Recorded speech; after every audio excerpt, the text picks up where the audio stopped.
The snow stung Harper Reed's face as she stepped out of the Larimer County Coroner's office in Fort Collins, Colorado. It was November 20th, 2025, 3 days before Thanksgiving, and the sky was a bruised slab of gray. Spitting flakes that couldn't decide whether to stick or melt. After a grueling 14-hour shift, Harper should have felt something, relief. Maybe, or the faint buzz of holiday anticipation. Instead, her chest was hollow, her breath fogging in the dusk like a ghost she couldn't shake. She was 35, a forensic pathologist with a reputation for precision. But tonight, her hands trembled as she reached for her phone. It had buzzed twice in her coat pocket. Insistent, like a warning. The first notification was a voicemail from her mother, Evelyn Reed. Harper hesitated, her thumb hovering over the play button.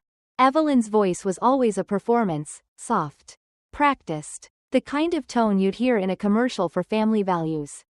Harper pressed play, bracing herself. "Hi, sweetheart," Evelyn's voice purred through the speaker. "So, listen, we've been talking, and we think it's best if you don't come home for Thanksgiving this year. Things are fragile, you know, with Lila. She's so sensitive to tension. And we just want to keep the vibe peaceful. Okay? Love you." Harper stood frozen in the parking lot, snow collecting on her shoulders like ash. Sensitive to tension? The words echoed, sharp and absurd. Lila, her cousin, was the family's golden child. A painter whose sensitivity was an excuse for every tantrum, every demand. But this wasn't about Lila. This was Evelyn's way of saying Harper didn't belong, not at the dinner table. Not in the family photos. Not in their carefully curated narrative.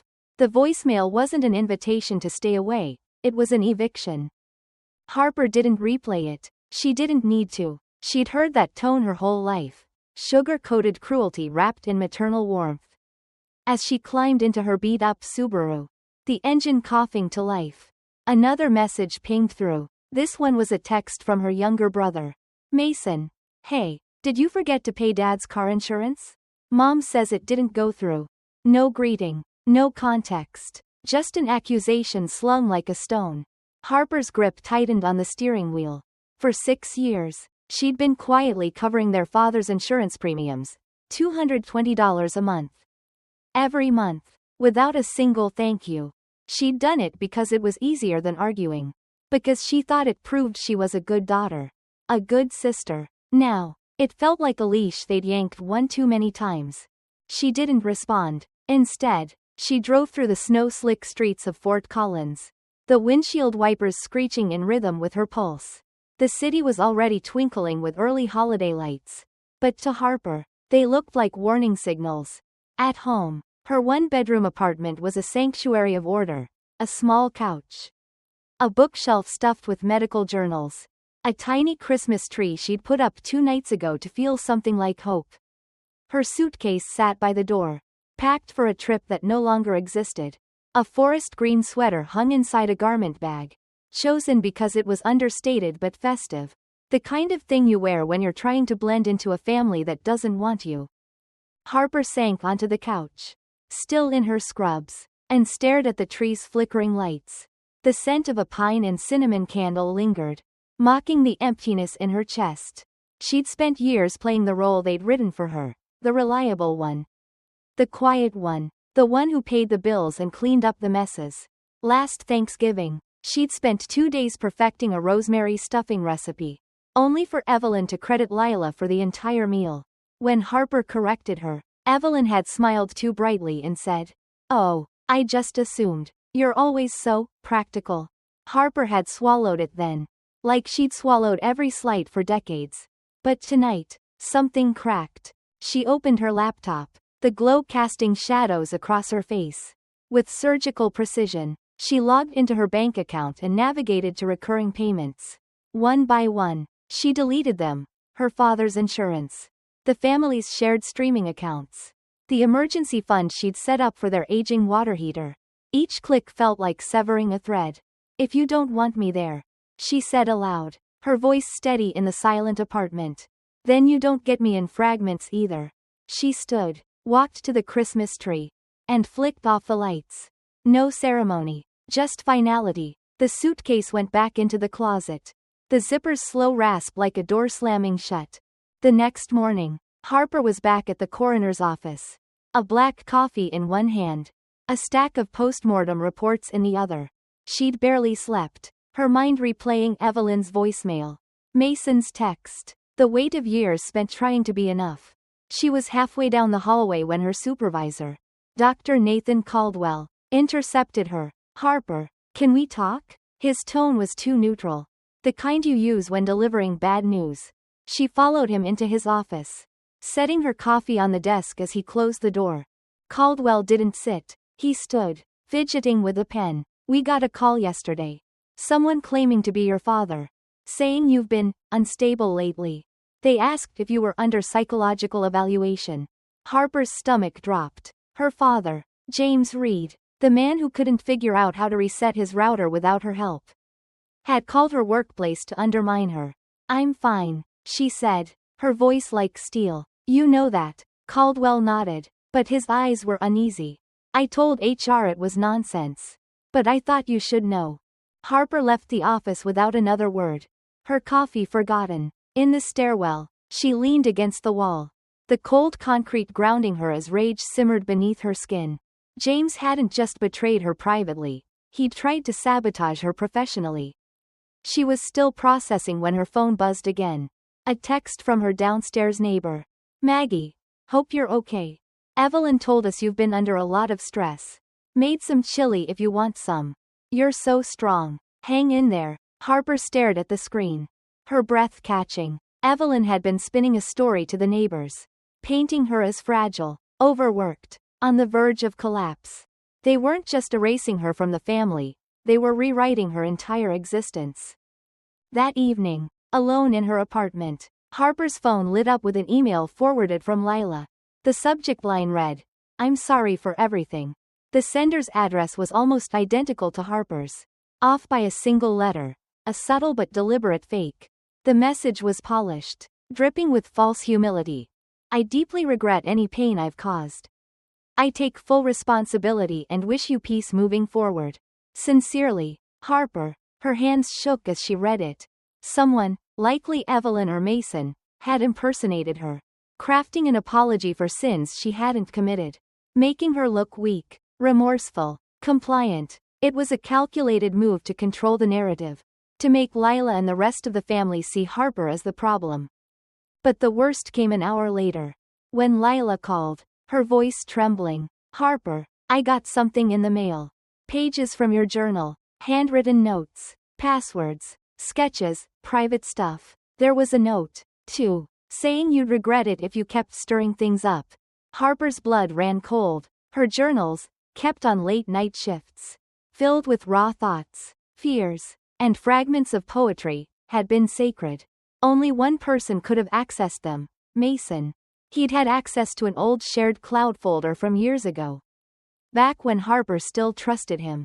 He'd stolen her most vulnerable moments and weaponized them, mailing them to Lila as a threat. Harper sat on the edge of her couch, the apartment silent except for the faint hum of the refrigerator. Outside, snow-blanketed Fort Collins, muffling the world. She didn't cry. She didn't scream. Instead, she opened her laptop again and began documenting everything. The fake email, the voicemail, the call to her workplace, the stolen journals. She saved screenshots, filed reports, and locked down her accounts with new passwords. Her movements were deliberate, like a surgeon closing a wound. They thought they could break her, silence her, erase her, but Harper Reed was done being their shadow. I see you now, she whispered into the dark, her voice steady, sharp, unbreakable. Thanksgiving was coming, but Harper wouldn't be at the table. She wouldn't be in their story, either. For the first time in years, she was writing her own. Harper Reed stood in her Fort Collins apartment, the November snow piling up outside like a barricade against the world. It was 3 days after her family had disinvited her from Thanksgiving. Their betrayal still raw in her veins. The fake email, the stolen journals, her father's call to her workplace. Each was a calculated strike, designed to erase her voice, her truth, her existence. But Harper wasn't crumbling. She was sharpening her edges. And tonight, she'd draw a line they couldn't cross. She sat at her kitchen counter. Laptop open. The screen's glow casting a stark light across her face. Her fingers moved with the precision of a surgeon, navigating her bank's online portal. For years, she'd been the family's silent benefactor, $220 a month for her father James's car insurance, $15 for their shared streaming accounts, $500 tucked away in an emergency fund for their creaky furnace. She'd done it without fanfare, thinking it tied her to them, proved her worth. Now, she saw it for what it was. A chain they'd forged to keep her tethered. With a series of clicks, she deleted every recurring payment. The confirmation messages popped up like tiny explosions. Payment cancelled.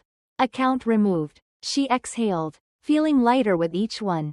"You don't get to cherry-pick my loyalty," she said to the empty room, her voice steady as stone. Next, she opened her phone's contact list.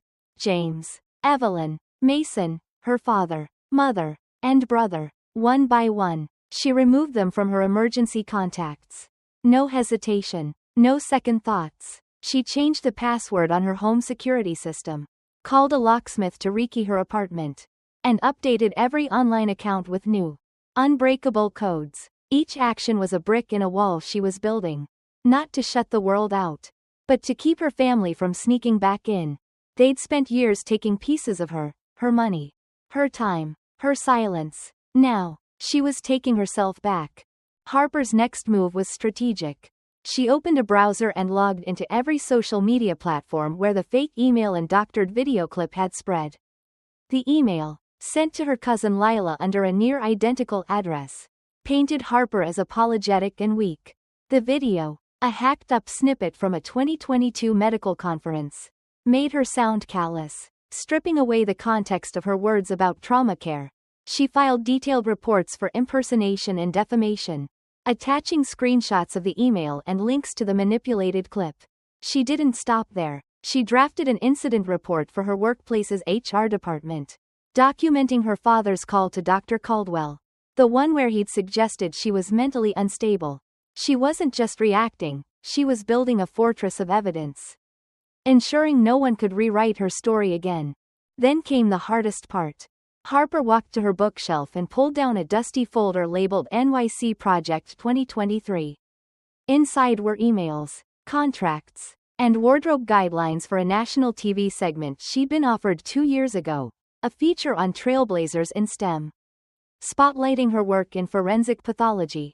She'd been set to fly to New York, her first chance to step into a spotlight she'd earned.